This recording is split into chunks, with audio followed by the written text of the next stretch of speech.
Gurvinder. Yes. So, welcome everybody. Very good evening. Welcome you all to the second lecture series of the Professor H.D. Sankalia monthly lecture series on Jain heritage, uh, organized by Department of Ancient Indian History, Culture and Archaeology under the aegis of Bhagwan Shitalnath Chair for Jain Archaeology. So, for today's session, I would like to invite first Dr. Shrikant Ganvir, Coordinator, Bhagwan Shitalnath Chair for Jain Archaeology, to welcome address. Please, sir. So, thank you, Gurvinder.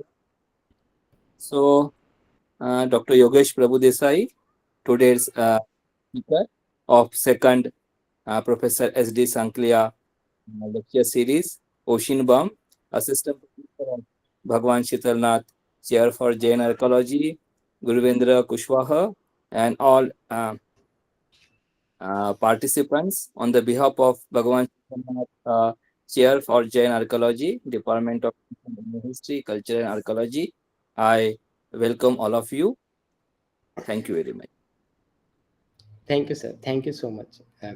Now, in order to introduce the idea of Professor H.D. Sankalia monthly lecture series on Jain heritage, I would like to invite Mr. Oshin Baum, Assistant Professor, Deccan College Postgraduate and Research Institute, to introduce the idea of Professor H.D. Sankalia monthly lecture series. Please.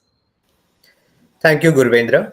The Professor H.D. Sankalia monthly lecture series on Jain heritage as an initiative of the Bhagwan Shitalnath Chair for Jain Archaeology, Department of AIHC in Archaeology, Deccan College, Postgraduate and Research Institute, deemed to be University Pune, has been started since the last month. I was very fortunate that I got the opportunity of delivering the first monthly lecture series, and now we have Dr. Yogesh Prabhudesai, sir. The basic idea was that Professor H.D. Sankalia and Dr. Shobna Gokhale, ma'am, during their times, they read an inscription. And during a time when nobody was actually willing to accept the presence of Jainism in the region of Western Deccan, in that time, Professor Sankalia and Dr. Gokhale read the inscription, affiliated it with Jainism because it starts with Namo Arahantanam and mentions Bhadanta Indarakhita, who donated something at the cave of Pali in district Pune.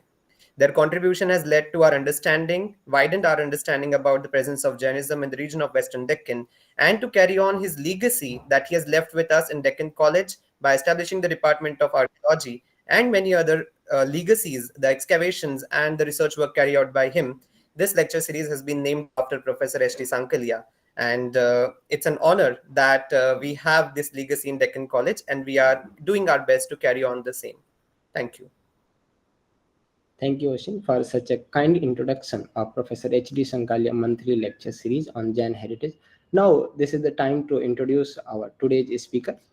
Dr. Yogesh Prabhudesai is an independent researcher and an artist.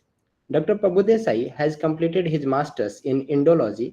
He received PhD from Deccan College Postgraduate and Research Institute on the topic titled Archaeology of Religious Ideas at Kolhapur, with a special reference to Saivism and Shaktism, 9th century CE to 13th century CE. His research interests include Saivism, Shaktism, Jainism, temple architecture, and iconography.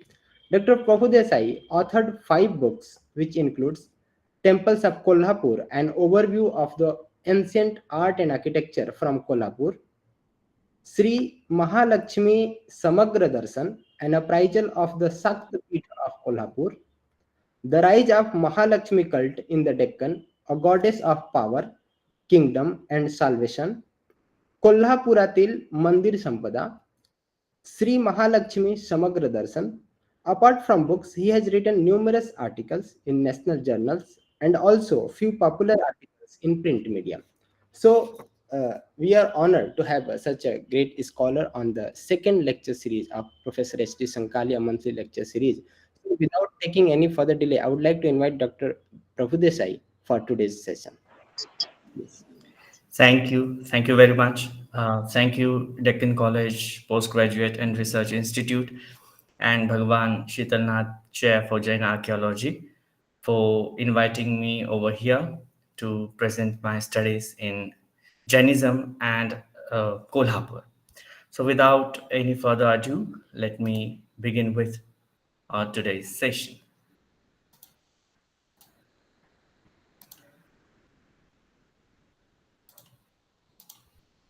Just do let me know when you'll see the full screen view. Yes, it is full screen. All right, fine. And also, am I clearly audible to everyone? Yes, you are. All right, fine. Thank you very much. Yes, you are Now, visible and here audible. all right, fine. Thank you very much. All right, now to Yes, begin, I'm sorry. right. Yes, yeah, Uh, Excuse me, Vijay yeah, Yadav yeah. sir, can you mute yourself? Your mic is on. Oh, okay. all right, thank you.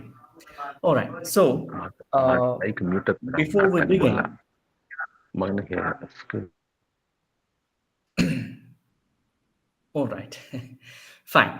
So today's topic is review of Jainism in the early medieval Kolhapur. So my research topic and my research area has been Kolhapur, and the time period of my research has been ancient to early medieval period.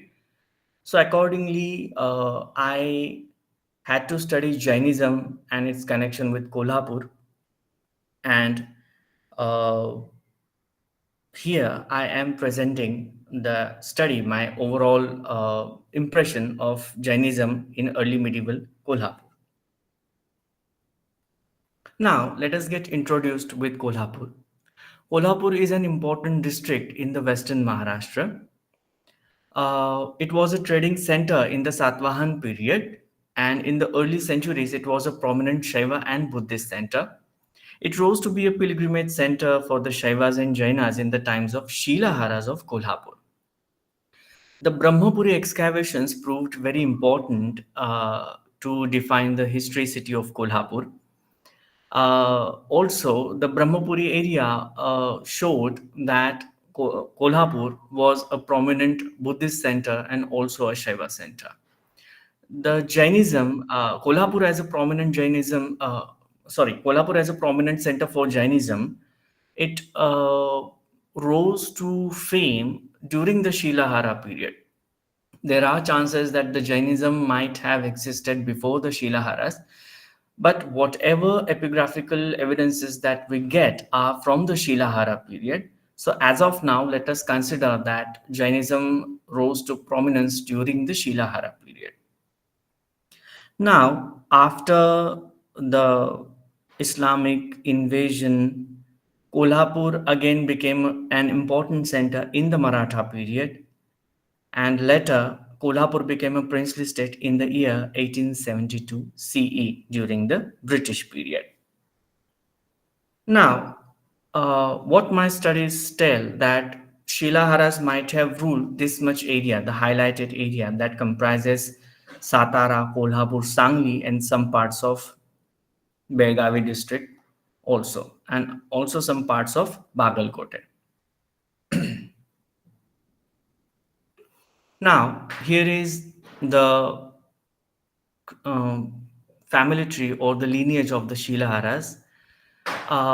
So it shows that Shilaharas probably they started their rule over Kolhapur from 10th century onwards, and it is said that earlier they were vassals to Rashtrakutas, and they might have ruled as an independent ruler for some time after the decline or downfall of Rashtrakutas, and later on they became vassals or the very Ekanistha Samantas or Mandlikas to the Kalyana Chalukyas. So, of these kings, King Gandaraditya, King Vijayaditya, and Bhoja II, they proved very important kings regarding the development of Jainism. Now, let us begin with the review of Jainism in Kolhapur from the inscriptions. The first inscription that we come across is of King Ballala and Gandardeva, that is the Gandaraditya. That inscription is found in Honnur near Kagal. So it is roughly dated to somewhere between 1100 to 1138 CE. So near Honnur, an inscription was found on the pedestal of Parshvanath Bhagwan idol, and that inscription tells that both the kings, they donated 6 cubit house and 200 kammas of land for the daily feeding of the munis, that is the Nitya Anna Santarpan of the munis, from the Jinalaya built by Bamma Gavunda. Gavunda, that is a Gramadhikari of that Honnur, and he was a Shravaka. Hello, all right. And Bamagaunda, and he was the Shravaka disciple of Ratrimati Kanti, a sadhvi from Mula Sangha and Punnaga Vruksha Mula Gana. Next up comes the Talale copperplate inscription of Gandhardeva, dated to 1110 CE. The inscription tells about various donations of Gandhardeva. Now, after going through the types of donations that he gave at various places, we can say for sure that this may be an year before this inscription. Gandhardeva, accessed his throne. He became the king, and you know, just to prove his legitimacy, or just to legitimize himself among his subject, he started giving various donations. So also the important keyword in that inscription is his Vijay Rajya. In rest of the Gandaraditya's inscription, we don't come across this Vijay Rajya word, but we only come across the Rajya word. So again, this word indicates that probably an year before this inscription was issued, Gandaraditya accessed his throne. He became the king. Now he gave various land donations under the Panchalangala Vrata. So Panchalangala Vrata is a Vrata where 5 plowshares of various materials are donated along with some lands to the Brahmins. Then 16 Brahmanas were married and gifted with land donations. Laksha Brahman Bhojan was organized at Prayag. Prayag is not the Kashi Prayag, but the Prayag near Kolhapur. And a facility to burn a Nanda Deep at Gudalayeshwara temple south of Kolhapur. And also at the same place, he organized, or he arranged a water supply. And he also did some other minor donations at various at various places. Now, the important mention in that inscription is of a Jinalaya built along with Shivalaya and Buddhalaya on the bank of Ganda Samudra, that is a lake that he created in his name in the town Irukudi in the Mirinje Desha. Now, this town has not been located so far, and we haven't even come across any traces of Ganda Samudra or any temples on the banks of that lake. But it shows that Shivalaya, Buddhalaya, and Jinalaya, these three temples. Jinalaya, Buddhalaya, and Shivalaya, these three temples show that Jainism, Buddhism, and Shaivism were quite prominent in the Shilahara presidency. Next up comes the Gandaraditya, again the Gandaraditya's copper plate inscription dated to 1115 CE. Now it talks about personal donations to the Nolamba Samanta or the Knight of Gandaraditya. Now, this copper plate is very important to show that Shilaharas were the vassals of Kalyana Chalukyas, and Gandaraditya, he himself helped the Chalukya Vikramaditya VI in various campaigns. Now, this inscription mentions land donations given to Nolamba Samanta. So probably this Nolamba Samanta helped Gandaraditya in the war campaigns alongside the Chalukya Vikramaditya. Here, the copper plate inscription gives the lineage or the family tree of this Nolamba. In that Nolamba, this Nolamba was born in the Nigumba Vamsha, and he was the son of Naima. So this Nolamba's family was famous for being staunch Jain and patronizing Jainism. So his family was quite famous for patronizing Jainism. And this Nolamba is also mentioned as Padmavati Devi Labdhavara Prasada. So it shows that he had gained some boon from Padmavati Yakshini. Next up comes the Gandaraditya's Herle inscription. It is towards east of Kolhapur. It is dated to 1118 CE. So the inscription is still there in the Herle town. So what this inscription tells that on the demand of Nagal Devi, the mother queen of Gandaraditya, Gandhardeva donated one Mattara plot. Mattara is the measuring unit. So he donated one Mattara plot and a garden from Herilige, that is the Herle, and he did that donation free of all taxes to the Chandraprabha Basti built by Nema Kavunda, that is the Gramadhikari. Gramadhikari had the name Nema. These donations were entrusted to Shantivira Siddhanti Deva, the disciple of Balachandra Vrati. The acharyas mentioned in that copper plate, the acharyas mentioned in that inscription are Balachandra Vrati and his disciple Shantivira Siddhanti Deva, and also to more acharyas, Tribhuvana Chandra and Nagachandra Siddhantika. Now we don't really know that whether these Tribhuvana Chandra and Nagachandra Siddhantikas were the disciples of Balachandra Vrati, or they were the colleagues, or they were the masters or teachers of Balachandra Vrati. Now the most important thing that we come across in this inscription, that not all the donations were made free of all taxes. When only donations were made free of taxes, then it was clearly mentioned that such and such donation was given with free, with free of all taxes. Otherwise, it shows that some part of payment that the whatever donations these kings gave to, whether it is a Jinalaya or any other Shivalaya or any other temple, they had to pay some sort of revenue to the king. Next up comes the Gandaraditya's Kolhapur inscription dated to 1135 CE. Now it is kept in the Manastamba Basti, that is the Parshvanath Basti near the Shukravar Pet. It talks about donations in the forms of taxes levied on various materials and on the Kavade Goila marketplace for the feeding of munis and repairs of the Parshvanath temple, and also the Ashtopachara Puja of Parshvanath Bhagwan.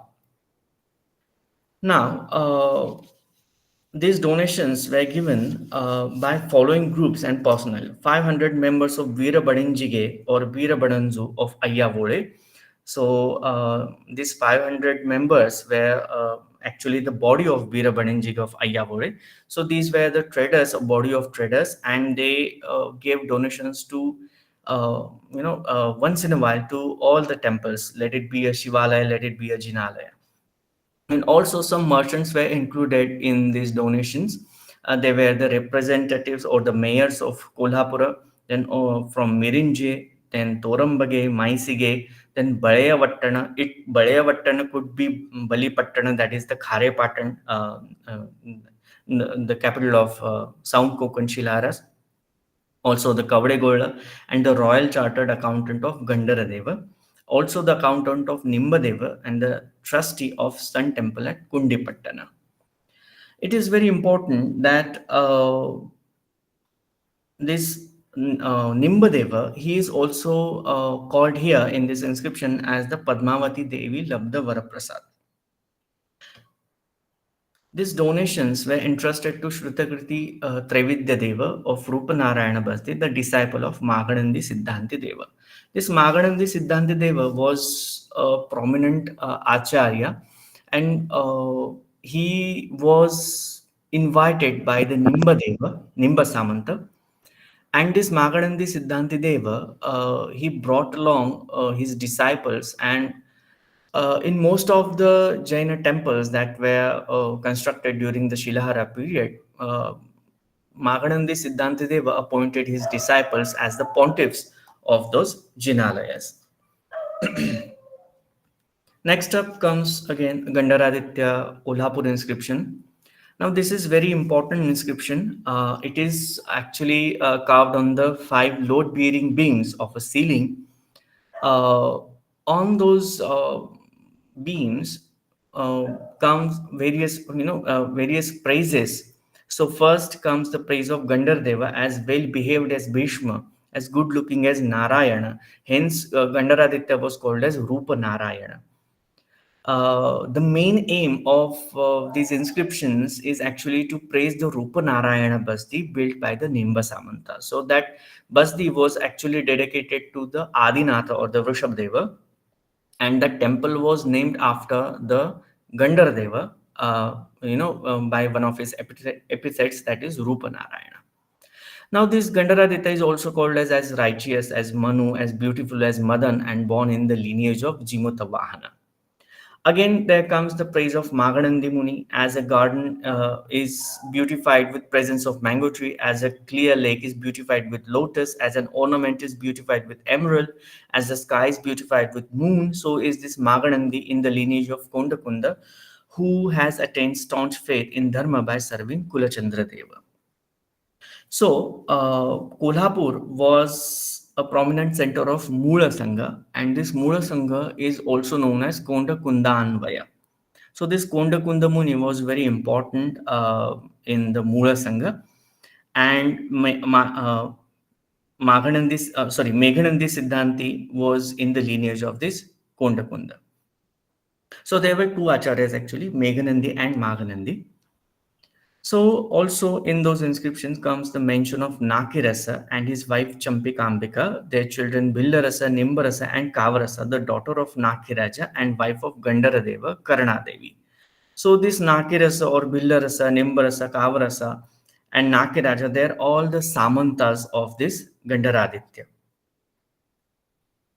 Now again comes the mention and praise of Barivaraditya, the writer who composed this inscription, and it is said that Saraswati resided in his pain.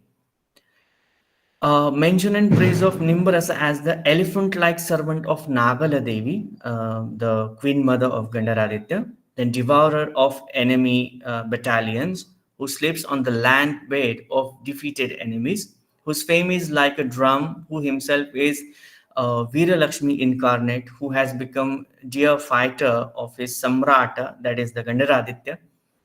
Then this Nimba makes the poverty vanish. He is the man of his word, never tolerates lies. He has blocked the Kali Yuga by his righteousness. He is like Bhishma in purity and ocean in equipoise.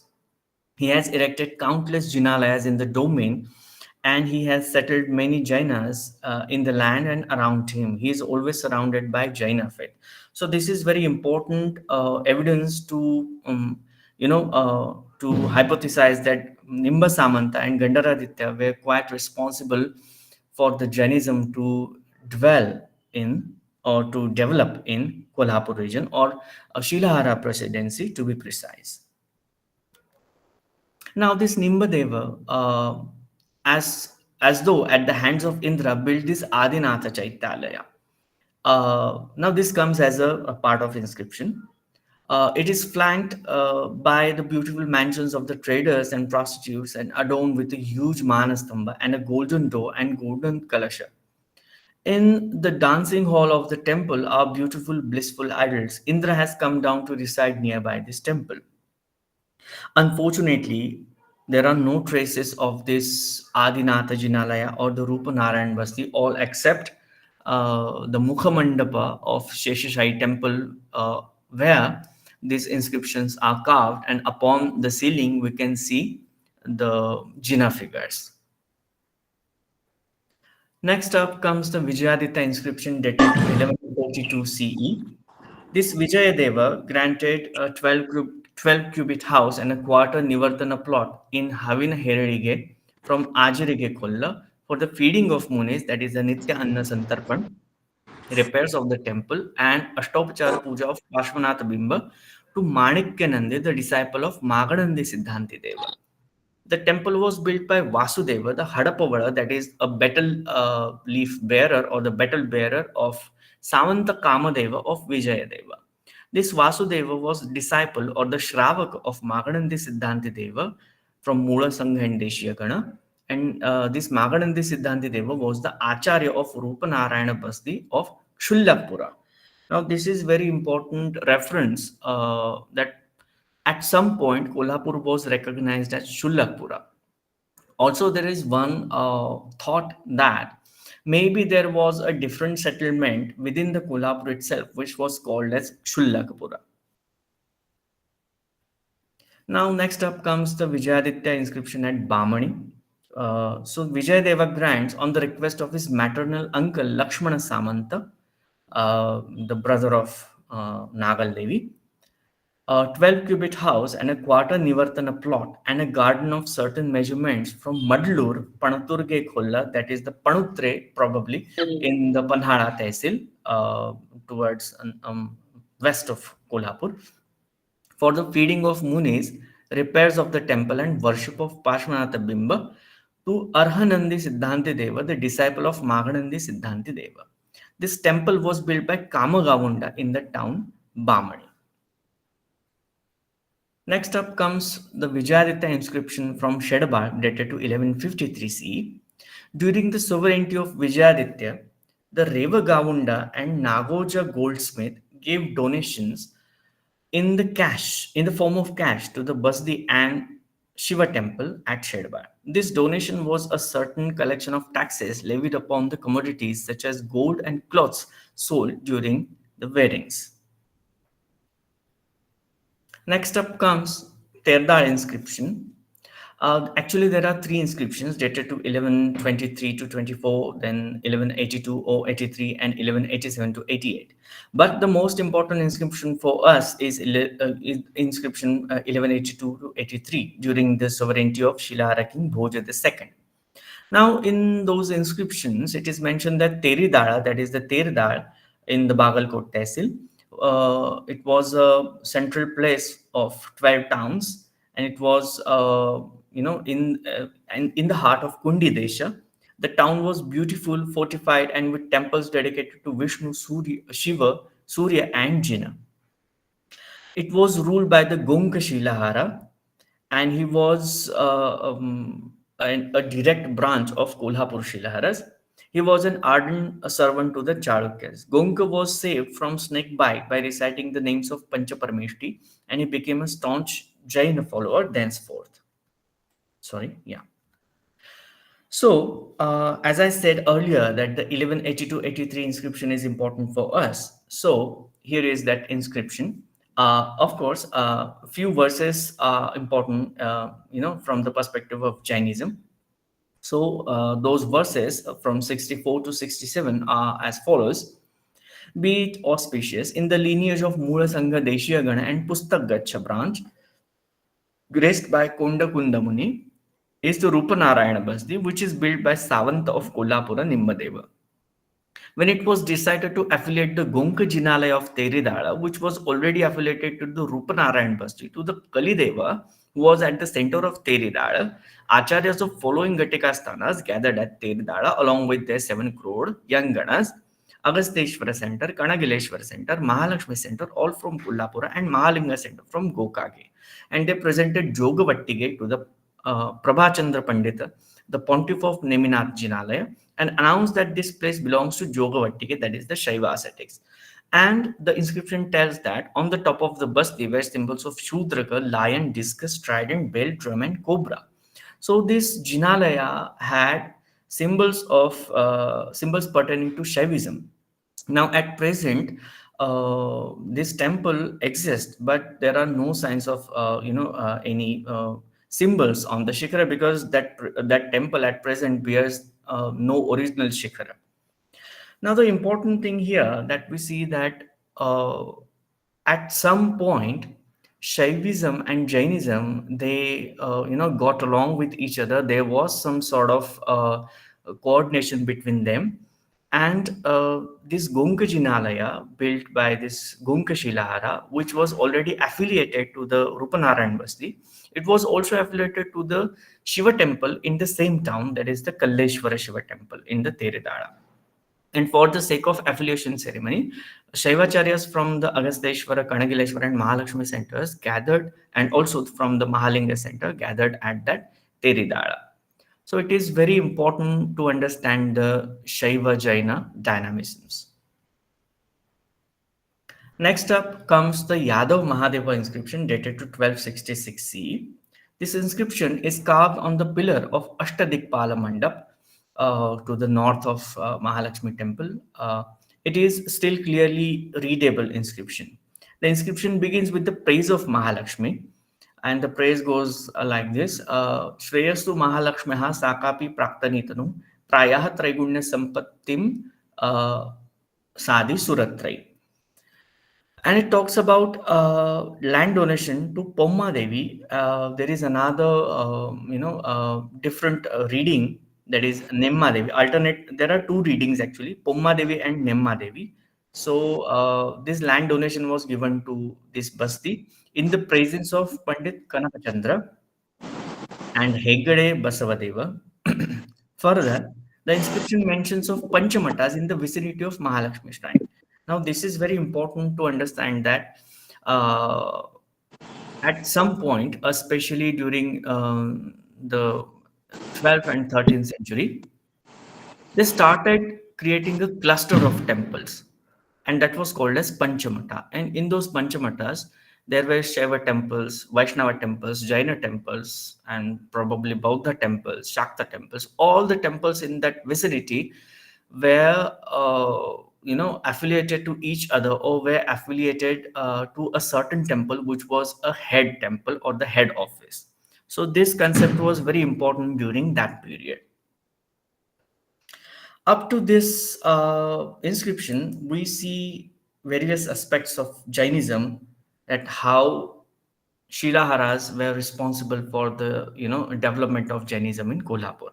Next, we see Vadgaon inscription that is dated to 1774 CE. This Lakshmi Sena Acharya is said that he was presiding over four Sinhasanas, that is Dilli, Karvira, Jinakanchi, and Penugonda. Also, there is mention of Jwalini or Jwala Malini Devi. So, up to 18th century, we can see that Karvira, that is Kolhapur, was considered as one of the prominent centers of Jainism. Now, as we have looked into the inscriptions, let us now look into the Jaina temples or the Jinalayas that are present in Kolhapur. So first comes the Parshvanath Basti or Manastamba Basti, which is also recognized as Rupa Narayana Basti. Then comes the Neminatha Basti, Adinatha Basti at Khidrapur, Omkareshwara Temple, Pomma Devi or Nemma Devi Basti Mandapa, and Sheshashai Temple, which I speculate could be the original Adinatha or the Rupa Narayan Basti, where we can see those inscriptions that praise the Meghanandi and Nimba Samanta, Gandaraditya, and also praise the Rupa Narayana Basti. So here is the Parshvanath Basti or the Manastamba Basti or the Rupa Narayan Basti. So the plan is of Bhumija type. So definitely this temple had Bhumija superstructure. The walls are, we can see that quite inornate. They are very plain. And here is the Manastamba that we can see here.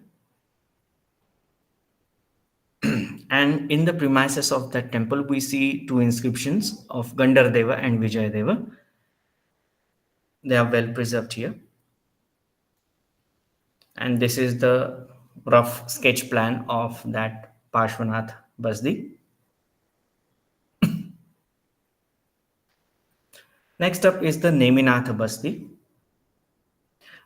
This Basti, actually, there is a cluster of Jaina temples. So I can count them to seven actually Jaina temples. Of them, three are converted into Hindu temples. Four are converted actually into Hindu temples. So this is the Neminatha Basti. In the Mukha Mandapa of that temple, we see some sculptures from Jina Ramayana or the Jaina Ramayana. Here we can see Hanuman in a war scene. Yes, and in the premises, we see a sculpture of Jain Yakshi, worshipped as some unknown goddess right now. And also we can see here the Dwara Shaka of some temple. Next is the Adinatha Basdi from Khidrapur. It is said that there was some inscription on this temple which now has been eroded, and I am quite unaware whether this inscription has been deciphered and published. But this temple is very well ornate with a lot of sculptures of Shringar Naikas and also Yakshis, Yakshas, Saraswati. So here we can see Ambika Yakshi, and she is accompanied by her two sons and a lion. And also we can see here Saraswati. Yes, and here we can see sculptures of yakshas. He's holding bow and arrow. Some of these yakshas and yakshinis are unidentifiable. Here is the wall type of Adinatha temple. And inside we can see this beautiful carving. Actually, it is always kept behind the Jinabimba in the Garbhagruha, but at present it is kept outside the Garbhagruha. And in between we can see the Ashtadikpalas carved. So here is the Nirutti, here is the Vayu, then Varun. Next up comes the Omkareshwara temple. Now this temple is actually, as I said, is one of the uh, one of the temples from the cluster of. As of now, we can say it is a Rankabhairava cluster, Rankabhairava temple cluster. This temple has been converted into Shiva temple, and in and around that temple, we can see a lot of evidences that convey that this temple originally belonged to Jainism. On the walls of Sabha Mandapa, we see various sculptures of yakshas, yakshinis, and dasis or sevikas. But again, not all of the yakshas and yakshis are identifiable here. On the wall of Antrada, there is an inscription which is a Subhashita. It is in impure Sanskrit, but written in Hare Kannada, and the Subhashita goes like this. Hello. All right. And the Subhashita goes like this. Jitam Krishivi Durbiksho Gobirabhyagato Jita, Jita Dhanavata Nari Vastra, Shastra Jita Sabha, Kasya Dosho Kulo Nasti Vyadina Kona Pidita. From the paleographical perspective, it is considered to be belonging to 13th century. Here is the ceiling of that Omkareshwara temple. And just underneath this ceiling, there are Jinabimbas carved. And here is again another view of this Omkareshwara temple. Next up is the Pomma Devi or the Nemma Devi Basdi Mandapa. And on this pillar is the inscription that talks about donations to Nemma Devi or Pomma Devi Basdi. And this inscription begins with the praise of Mahalakshmi. On its ceiling, we can see the Ashtadikpalas, and in center we can see the Dharanendra Yaksha. And just below this panel on the frieze, we see Jinabimbas carved on all the four friezes, or in the middle of those friezes. Yes, here is the Jinabimba we can see. Next is the Sheshashai temple, which I speculate to be the Adinatha or the Rupanarayana Basdi. It is at present only the Mukhamandapa of that temple is remaining in its original form.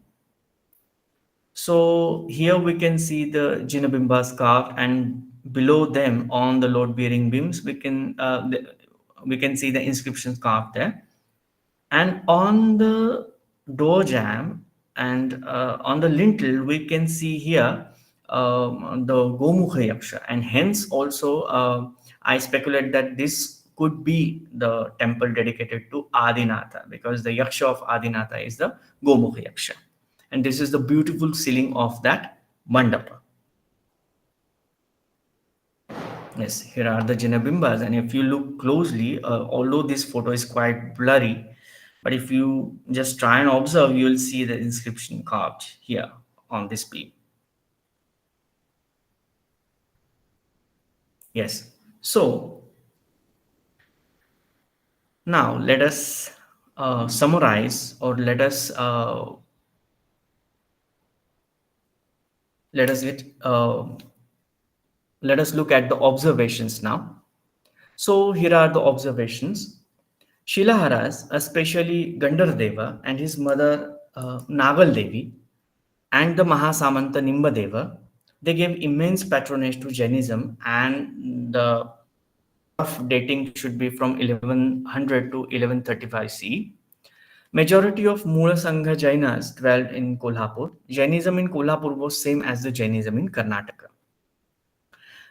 During the early medieval period, the Jainas and Shaivas had tolerance policies towards each other. Hence, we see their temples in the same vicinity, as we see in in the Mahalakshmi temple complex, and also we saw that inscriptional evidence from Teridara.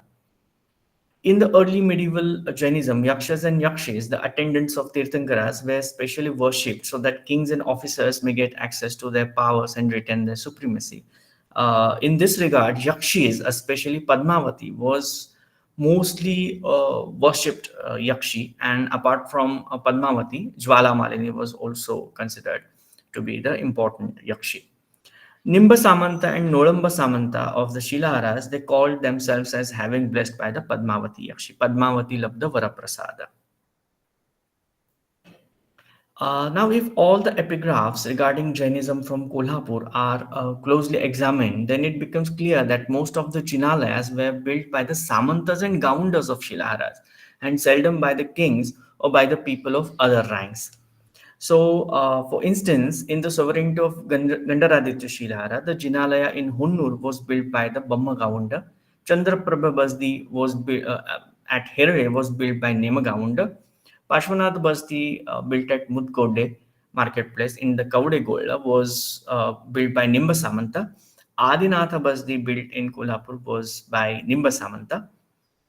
In the sovereignty of Vijayaditya Shilahara, that is the Gandaraditya's son, Pashwanath Basti, built at Kolhapur, was by the Hadapavala Betelef carrier Vasudeva of Kamadeva Samanta, and Pashwanath Basti, built at Bamani by the Chaudhore Kamagavunda. So, in these instances, we see that only single person of other rank was responsible for building a Jinalaya. Otherwise, all the Samantas and Gavundas, they built the temples in Kolhapur, Jina temples in Kolhapur. And here are some suggested readings.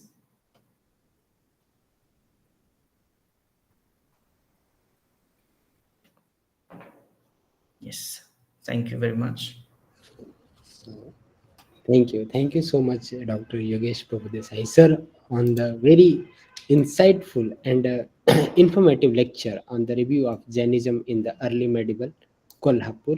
So now the session is open for questions and answers. So if you have any question query, then please unmute yourself and ask. Yes, Aryan Narendra Singh, sir. You can unmute here and ask.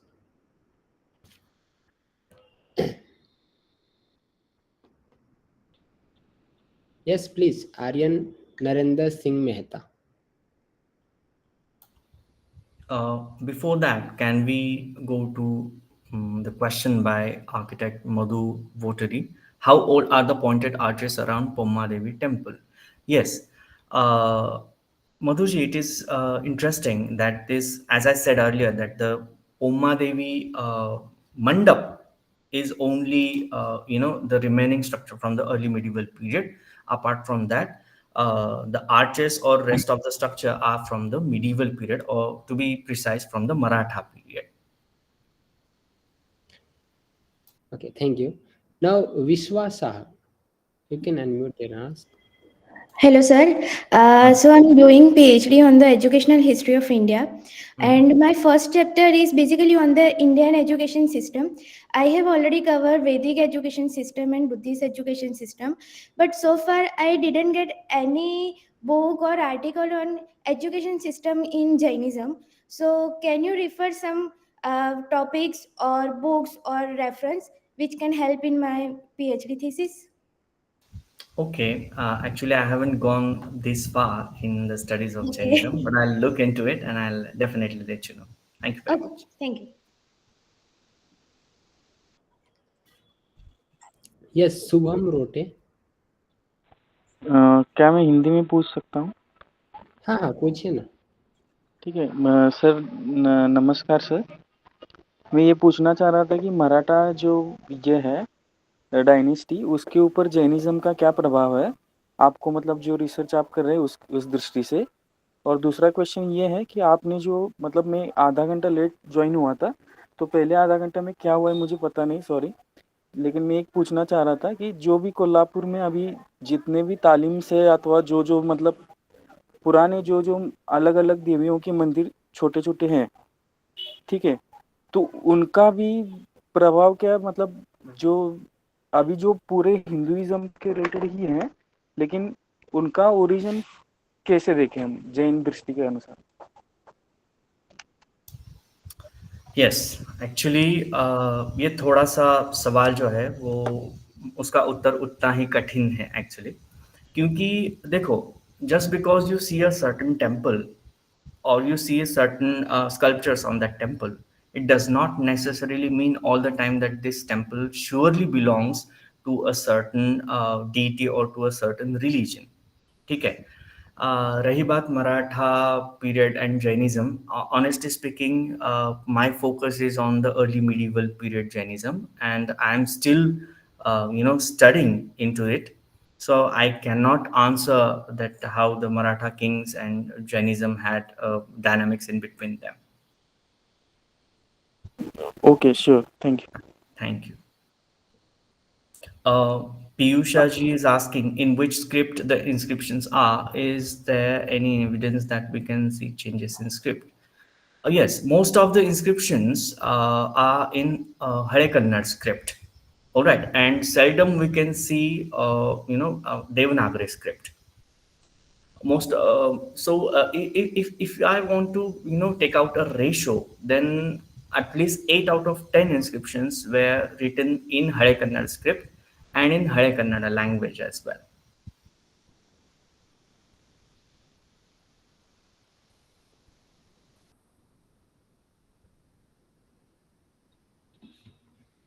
Yes, Vivek Garga. Sir I just want to ask, यहाँ पे जो आप बता रहे हैं कि जो Jain archaeology का जो आप देख रहे हैं, इसका पीरियड कैसे से आप डिफाइन करेंगे, कब ज़्यादा काम हुआ कब ज़्यादा काम नहीं हुआ कोल्हापुर के संदर्भ में, ये मैं जानना चाह रहा था। टाइम पीरियड क्रोनोलॉजी के पॉइंट ऑफ व्यू आप मुझे बता। So you want to know the time period, right? कि जहाँ पे saturation आपको दिख रहा है। Yes, when the maximum work is done, and then what are the other periods where the small work taken place? How you can define the chronology of the work regarding the Jain temples? And I'm sorry, I really cannot hear your voice clearly. If you could just text the question, maybe I could understand your query better. 1 minute, sir. Hold on. Are you getting my voice now? Yes, I am now audible it's to you. perfect. Hello. Yes, yes, yes. ये सब मेरा ये कहना है कि right now in the market just some noise there, I just want to ask कि ये जो जैन टेम्पल्स का जो काम हुआ है कोल्हापुर में, उसका टाइम पीरियड आप क्या रखते हैं, और कब काम मैक्सिमम हुआ है, उसके बाद कब काम सैचुरेशन पॉइंट कब आ रहा है, फिर ज्यादा हो सकता है, ऐसा आप क्रोनोलॉजी कैसे डिफाइन करेंगे? ओके, सो इसीलिए हमने जो अभिलेख जो है, इंस्क्रिप्शन जो है, तो उनका पहले स्टडी किया, उनका पहले इंट्रोडक्शन कर लिया, बिकॉज हमें ये पता चलता है कि during the Shilahara period, that is from 1100 to 1200, we can see saturation of Jainism in Kolhapur. और सैचुरेशन है तो डेफिनेटली वहाँ पे टेम्पल्स भी बहुत उसी पीरियड में क्रिएट हुए हैं, ठीक है। So Shilahara period is the saturation period of Jainism, as we based on whatever evidences we have got so far, we can say that the saturation of Jainism happened in the Shilahara period, that is from 1100 to 1200. ठीक है. Okay, now thank you, Rupesh Madkar ji. Rupesh ji. Yes, Yogesh ji. Yes. Very wonderful session. Thank you. Yes, yes, yes. I just want to ask. There is much talk about this deity presented on different temples in Kolhapur, particularly on present Mahalakshmi temple. There are some lintels of the temple right now. They put aside in the same uh, premises where some Jain deities we can see. So, what is your observation about the present Mahalakshmi temple? Among Jains, there is always there was this there is this we can say gossip, we can say, is at some point the present Mahalakshmi temple was Jina temple or Jaina temple, and later on might be converted, like many temples you have said, converted into Shaivism. So, how we can relate these lintels or relate these images which are present in today's present Mahalakshmi temple, relating to Jainism, how they came there, or was that temple actually related with Jainism? So, what is your observation? Yes. See, Mahalakshmi temple, if we just closely observe, it has been recreated. A lot of parts of the Mahalakshmi temple have been recreated during the Maratha period. And that could be, even before the Maratha period, there could be Yeah. some, recreations or the touch-ups. So, Mm-hmm. and as I said earlier, that in the vicinity of Mahalakshmi temple itself, there were two Jinalayas. And as Right, of now, right. there are no remains or there are no signs of Jinalayas, only except their mandapas. So there Right. are possibilities that whatever parts of those Jinalayas they found, they started, putting up, in recreating the Mahalakshmi temple. Mm-hmm. So this is why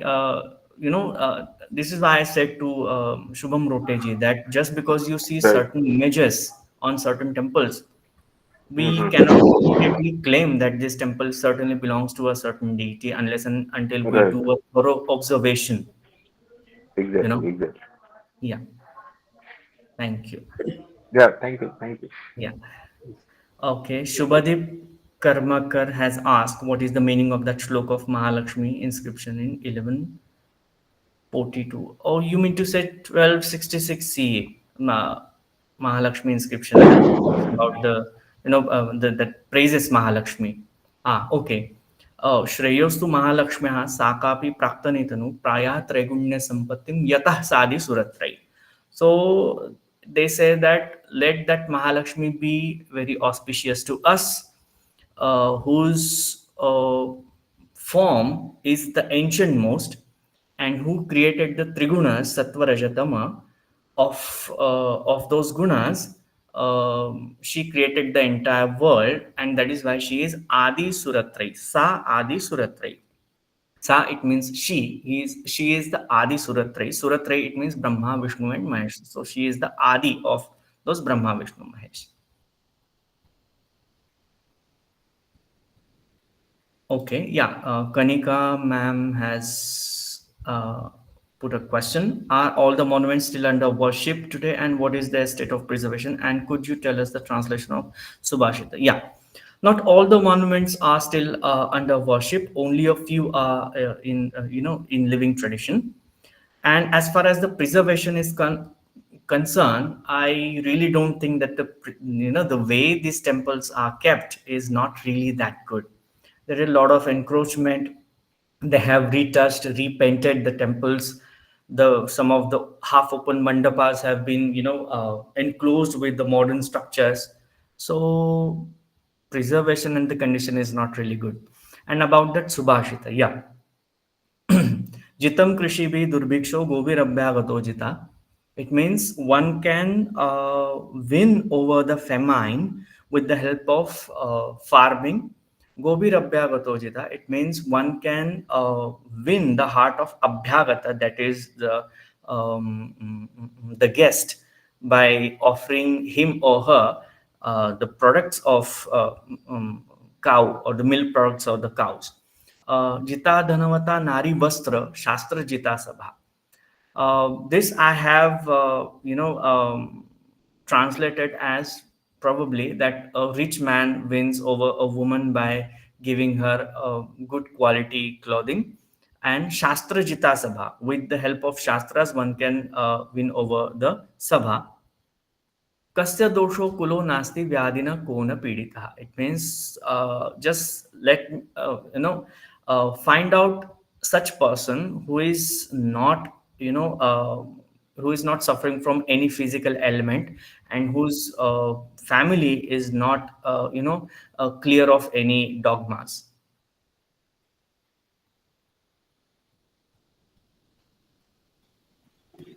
Okay, thank you so much. Now again, Aryan Narendra Singh has raised.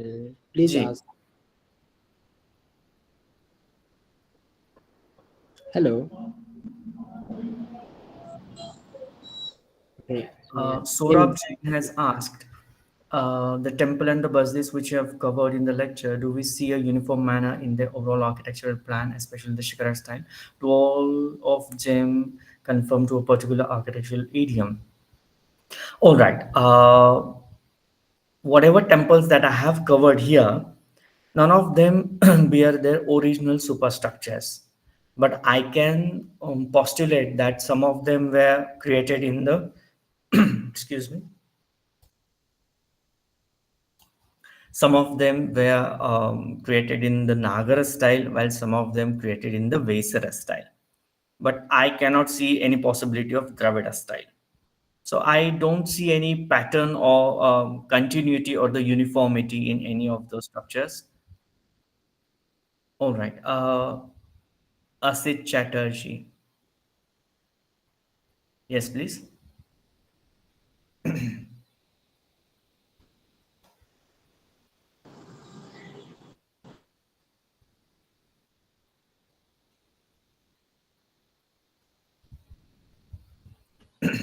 Saurabh Jain has asked, can you please tell why is Mahalakshmi of Kolhapur associated with snakes? Some say that the image was originally of Yakshi Padmavati. We cannot be so sure about, because Padmavati's iconography is quite different from the Mahalakshmi, and Mahalakshmi is not particularly associated with snake. The Yes, Asej. same area of Bihar, Buddha get enlightenment in Gaya, and the same or more or less same period the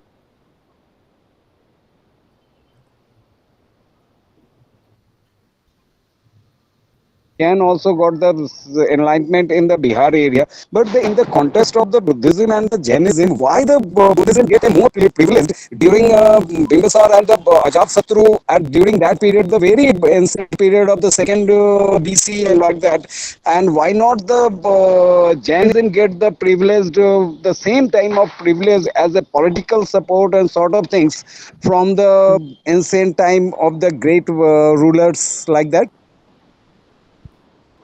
Is there any that is the one of the thoughts whenever I read to these two philosophy, the Jainism and the Buddhism, and whenever I go back to this early stage of the ancient time, during that period, the initial stage of the Buddhism and Jainism, when the Buddha and Mahavir both were alive, at that time, I found that Buddha got a more privileged rather than the Mahavir. Is there Jainism. any Jainism? So is there any particular reason behind that? What I can postulate that probably because Jainism had more, staunch sadhana. They were very staunch towards, the finishing of their karmas. That Keshalochan and all those, vidhis, and also, doing hard penances, and austerity. That was Yes, really not cup of everybody's tea. whereas Yes. Buddhism was much easier than the Jainism. Maybe this could be the reason. Maybe, I'm not so sure. Okay. Thank you, sir. Thank you very much. Thank you very much.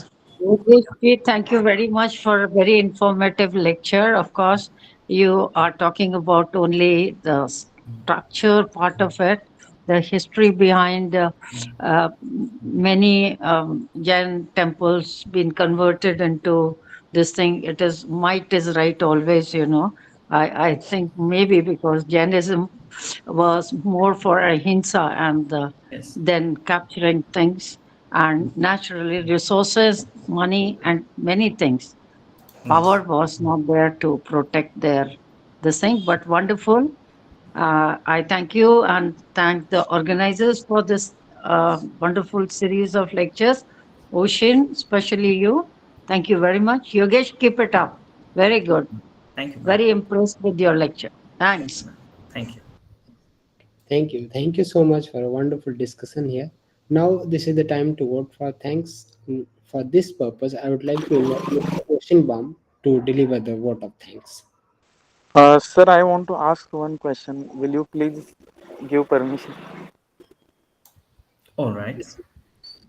Okay, thank जो आपने Omkareshwar campus और रंक भैरव का जो campus आपने बताया, just वो 200 metre पीछे है महालक्ष्मी, करंट महालक्ष्मी टेम्पल से, ठीक है। Yes. Yes. तो रंक भैरव कैंपस में जो लोकल्स ऐसा बोलते हैं, और वहाँ पे आप देख भी सकते हैं कि उसके बीनीथ उसके नीचे दो बेसमेंट्स है कि जो उसका डेटिंग 2000 साल पहले जाता है, ऐसा बहुत किताबों में, छोटी छोटी किताबों में मिलता है हमें देखने को, मतलब आज की जो किताबें हैं उसमें देखने को मिलता है।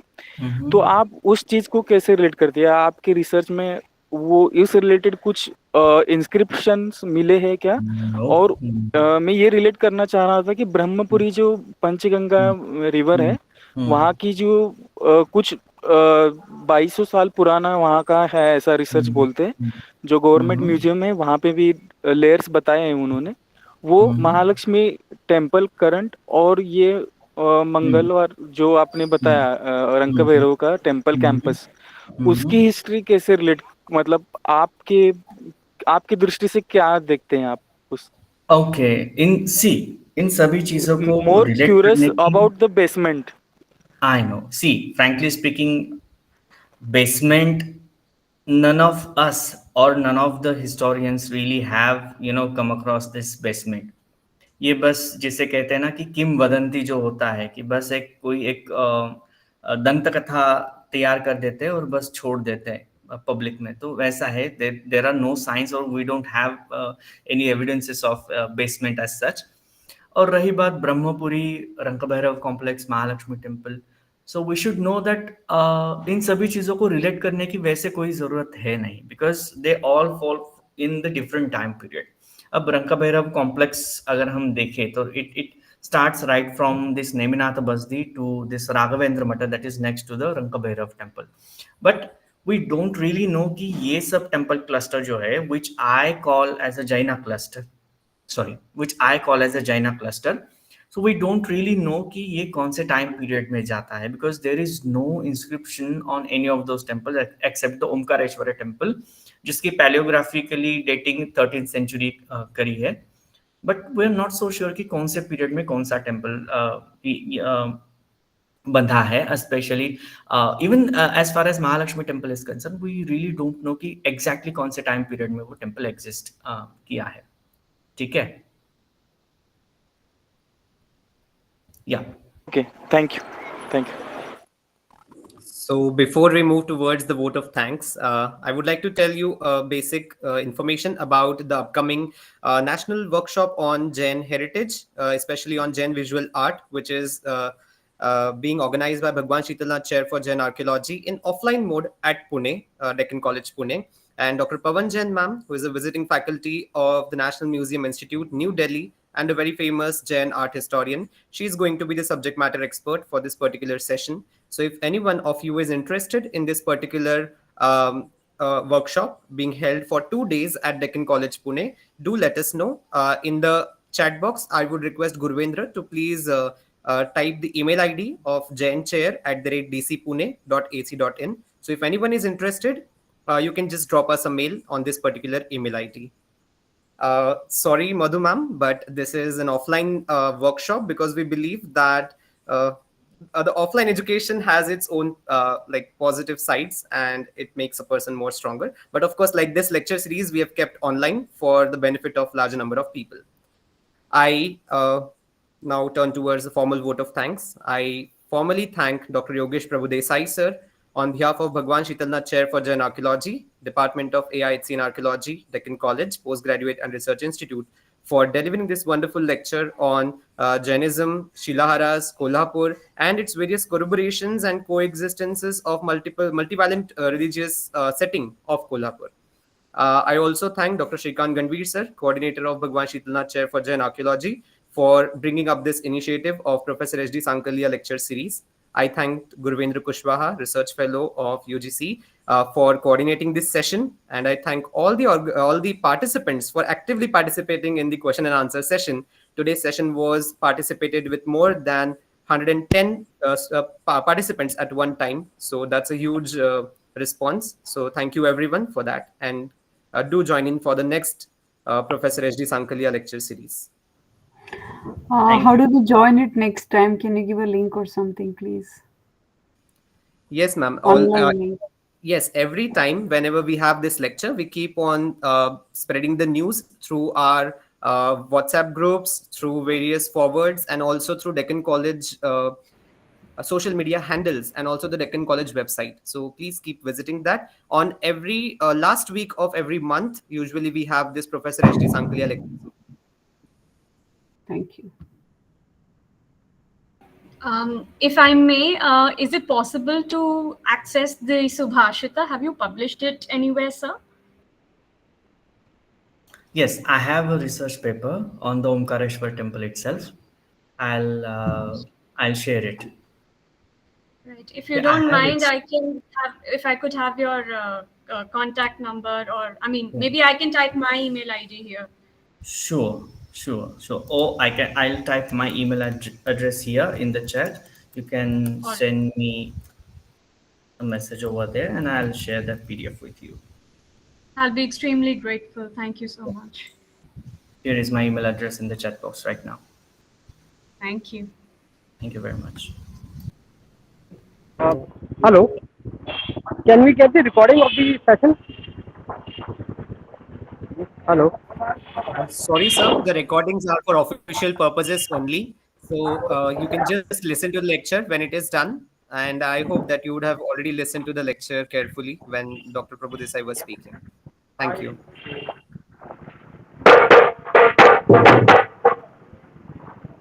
Okay, thank you so much. Thank you all the participants to actively participate in the session.